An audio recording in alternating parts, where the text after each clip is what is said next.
Olá, meus amigos do canal Logbrands. Hoje estamos mais uma vez com um parceiro, com um amigo, uma pessoa que conhece muito de logística, principalmente do meio de pagamento, no modelo bancário. Aqui com o Vanderlei Silva da Paynet. Seja bem-vindo, Vanderlei. Obrigado, Henrique, pelo convite. É um prazer nosso você estar aqui.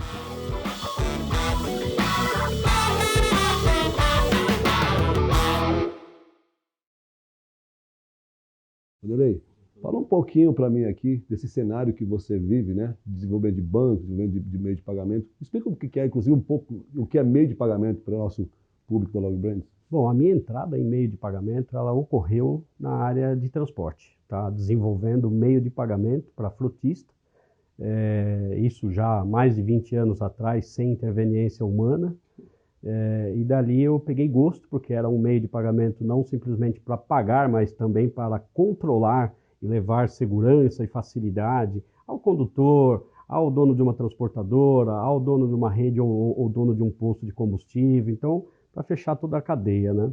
E dali eu peguei gosto na questão do meio de pagamento e estendi. Hoje eu já atuo muito mais amplamente, já do meio de pagamento, o que a gente chama da cadeia de cash-in e cash-out, ou seja, desde a adquirência, ali onde você passa o cartão ali numa famosa maquininha, até a hora que isso vira lá um crédito num cartão, liquida, vira um pagamento de conta. Então hoje eu já atuo de uma maneira mais ampla.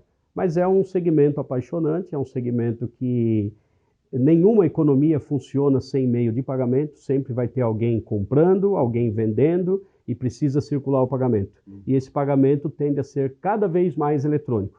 Ainda existem alguns meios físicos, né? Mas o meio eletrônico tem dominado. E é nisso que a gente aposta, é nisso que a gente vem experimentando um grande crescimento, mesmo diante de toda a pandemia que a gente enfrenta. Bom, o Vanderlei é um tremendo conhecedor desse assunto, inclusive um convite aqui para falar para você sobre isso, é dizer que hoje nada se faz mais, né? Sem meio de pagamento, sem uma maquininha, né? Sem um Pix. Hoje cria o Pix, daqui a pouco já estão criando já no próprio WhatsApp. Vanderlei, quanta tecnologia está chegando agora? Como é que preparar o público, as pessoas, a logística, principalmente, para atender, para receber tudo isso? Você sabe que a gente está num momento legal, porque assim, tem muita coisa evoluindo.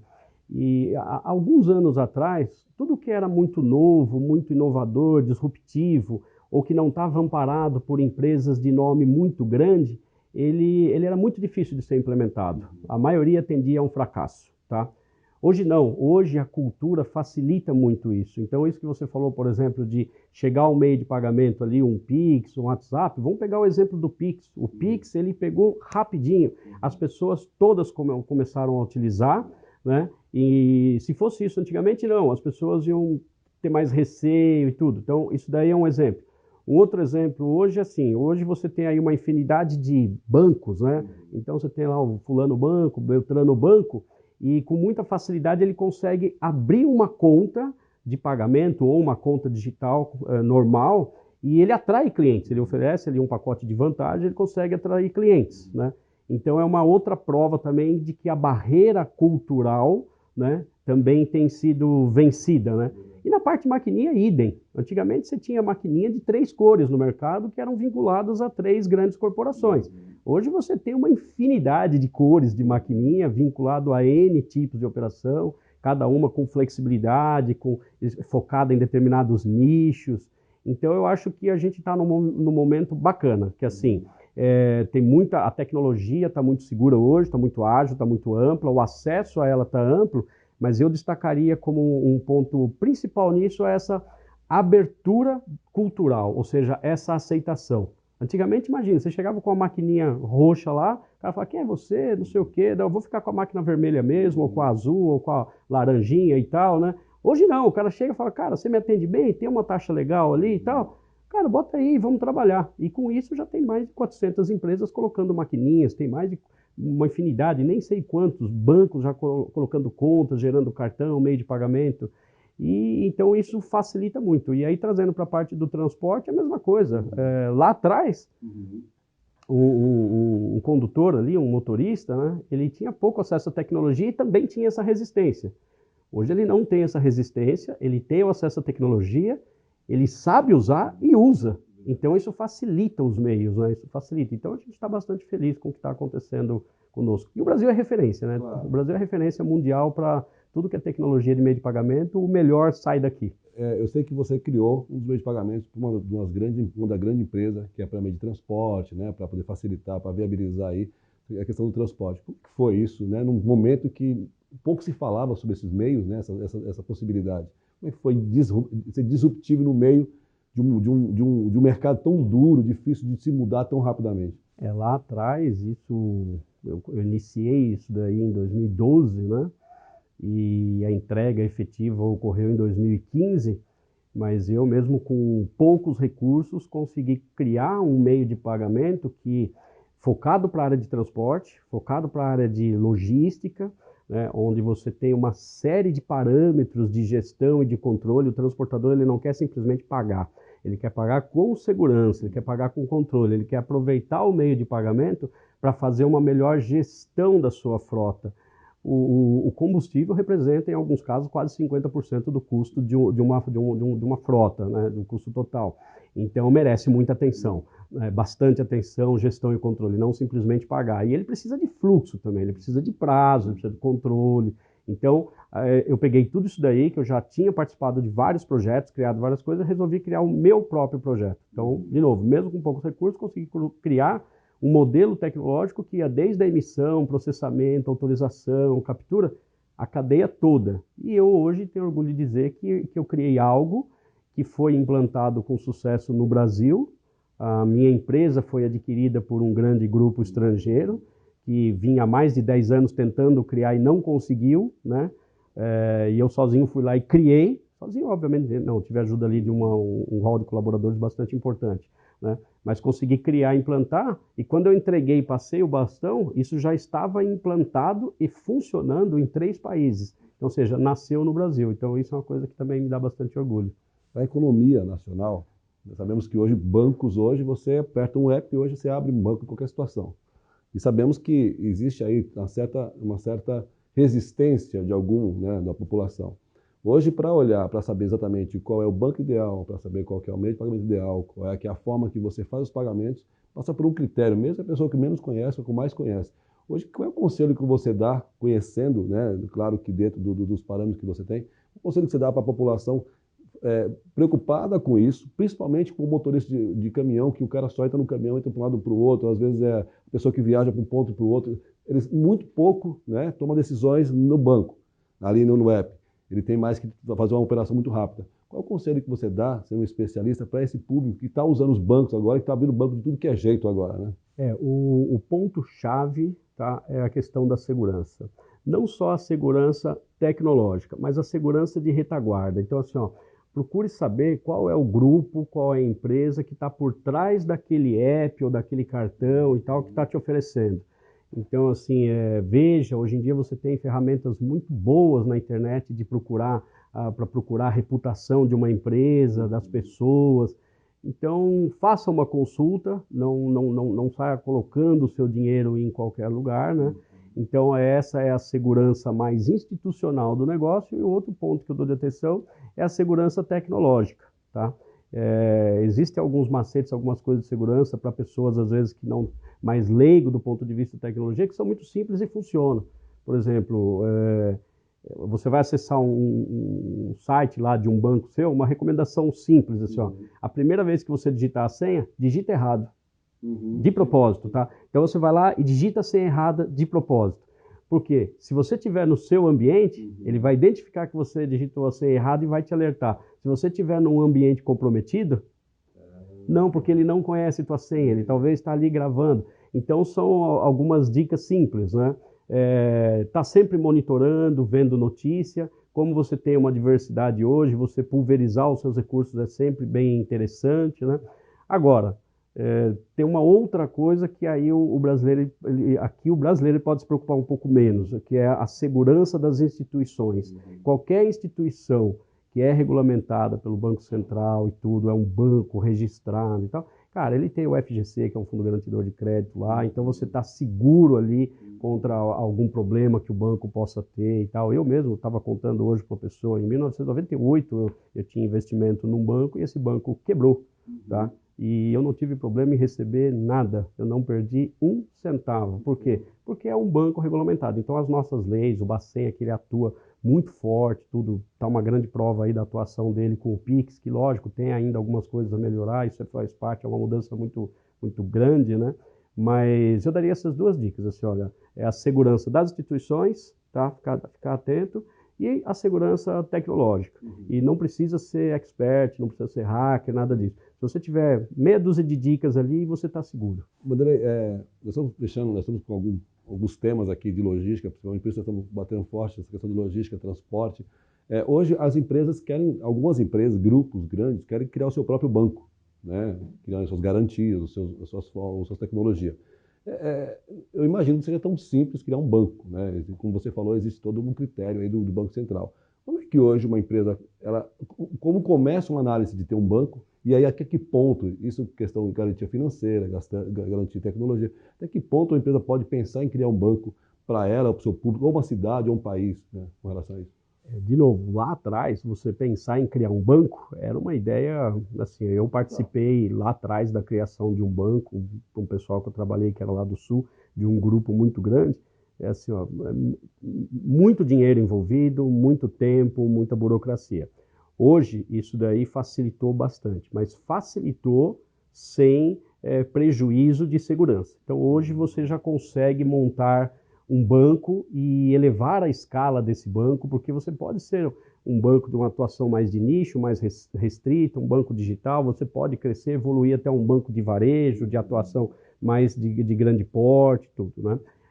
A maioria não quer isso, ele não quer, assim, pensando em grupos, como você falou, em nichos, ele não quer necessariamente se tornar um banco de varejo e concorrer aí com os Big Five, nada disso. Ele quer fazer o quê? Que é uma coisa muito sadia, tá? Muito legal. Você está numa cadeia que circula ali um volume de dinheiro muito grande, tá? Então ele quer simplesmente atuar nessa cadeia e trazer esse volume para dentro de um negócio que seja mais adaptado àquele nicho. E saia um pouco da oferta convencional. Olha, eu te dou aqui, te dou um cartão, sabe? Às vezes não é isso, às vezes ele precisa de algo mais. Então hoje você consegue fazer isso, é muito viável, o tempo ele não é tão longo, o custo não é tão alto. Agora, tem que tomar alguns cuidados, ver realmente assim, se a rentabilidade, ver assim, a aceitação, o que você vai ofertar, se você realmente tem algo a ofertar, se esse nicho que você está entrando, ele tem um volume e tem alguma necessidade específica que vale a pena você customizar o negócio. Então, assim, vale muito a pena fazer, com o devido cuidado, sem ser muito aventureiro, né? Assim, o segmento financeiro, o segmento bancário, ele não admite muito o aventureiro. Assim, ó, esse negócio de, eu vou montar e tal, sem saber, não. Tem que fazer a lição de casa direitinho, tem que estudar, tem que ser especialista no segmento. Se não é, faça boas contratações para cuidar disso. Mas vale muito a pena, tá? E é bem acessível hoje. Hoje, assim, a gente monta lá, às vezes para cadeias pequenas, a gente consegue montar um fluxo do dinheiro interno. Com isso, ganha um monte de coisa, reduz custo, cria um outro business e tal, né? Você tira um pouco, você sai um pouco da mão da dependência global e traz algo mais para o seu dia a dia. E o nicho, né, você atende muito melhor, né, só o seu segmento, né, de forma muito melhor.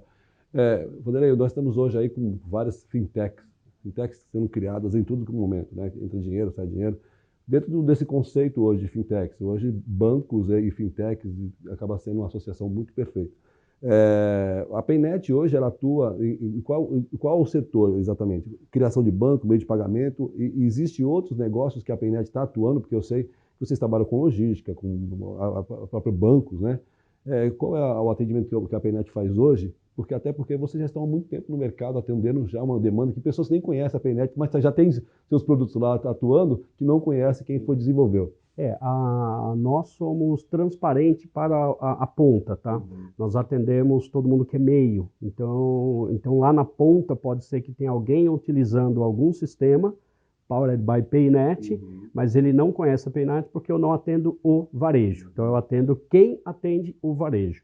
A gente iniciou o nosso foco na parte de adquirência e subadquirência, então a gente já atende operações de pequeno, médio e grande porte de subadquirência e adquirência, tá? que é bem conhecido como o tal das maquininhas, link de pagamento, portal de e-commerce, isso daí. E agora a gente está começando a estender um pouco para o resto da cadeia do dinheiro, ou seja, o dinheiro passou ali um cartão, tudo entrou, e agora como é que eu faço com aquele dinheiro? Então, o cara da loja lá, como é que eu faço com aquele dinheiro? Então, a gente já está entrando agora nessa parte mais banking, que é assim, ó, beleza, eu recebi o meu dinheiro da adquirência, o que eu faço agora? Então, através de sistemas e ambientes próprios e canais próprios, ele consegue fazer o que precisa com o dinheiro. O dinheiro caiu na conta, você precisa fazer o quê? Eu preciso pagar uma conta, pagar um boleto, pagar uma guia de tributo, eu preciso fazer uma transferência para fornecedores, preciso fazer pagamento de funcionários e, eventualmente, preciso sacar uma parte. Mas a maioria das empresas não entra muito na questão saque, ele fica mais na questão de girar o dinheiro, né?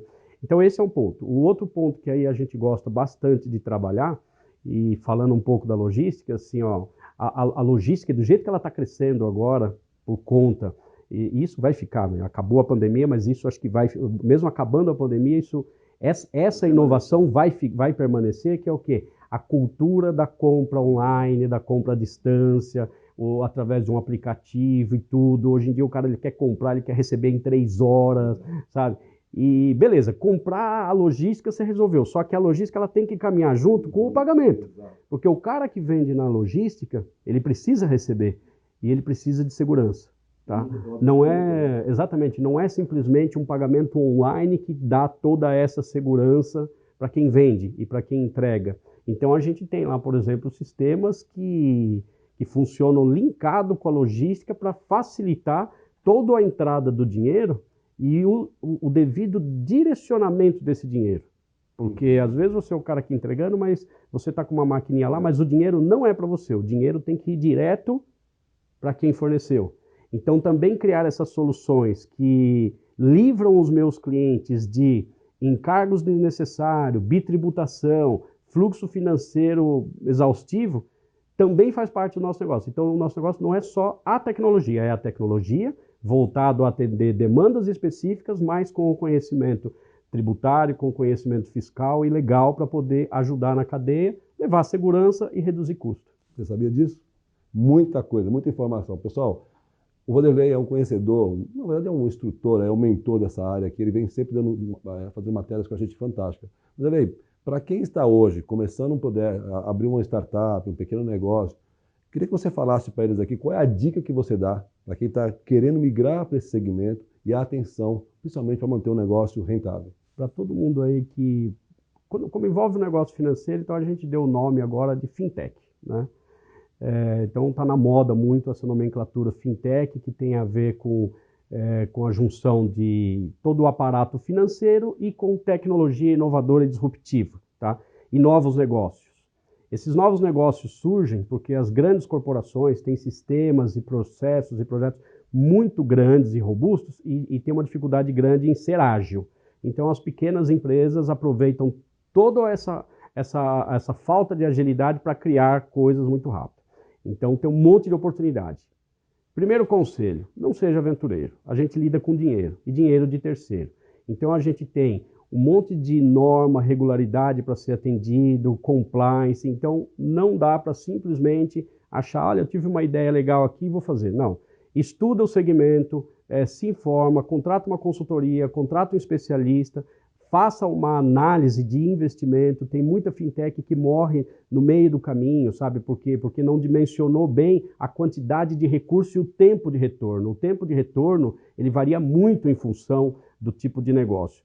Então, acho que assim, a dica, a primeira e a mais importante é assim, olha, estude, analise, se informe. Assim, ó, eu acho que é aí que começa. Depois daí, você realmente começa a ver a questão de viabilidade técnica, viabilidade econômica. Já apareceram projetos lá para a gente que o cara tinha algo que na cabeça dele era uma grande ideia, só que simplesmente era fora da lei. Então, ou seja, não tem o menor sentido. Tá? Então, assim, tem que tomar bastante cuidado com isso. Bom, vocês que estão assistindo nosso canal estão vendo que é mais um mentor falando sobre estudar o segmento que você vai trabalhar, o segmento que você vai atuar. Isso é muito importante. Vanderlei, agradeço você muito por ter vindo aqui conosco.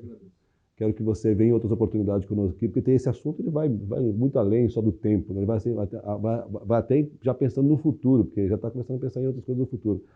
Eu queria que você voltasse outra vez com a gente aqui, te agradeço demais. Espero um dia a gente poder voltar a gravar lá no seu escritório lá, que é bonito pra caramba, você precisa ver que legal que é lá. Ele criou um escritório muito legal e aí eu quero voltar a gravar contigo. Agradeço mais uma vez, fico à disposição, assim, me engrandece muito poder compartilhar um pouco de conhecimento que eu acumulei aí ao longo de mais de 20 anos já nesse segmento, e as portas da minha casa estão sempre abertas para vocês. Obrigado, pessoal. Até o próximo bate-papo.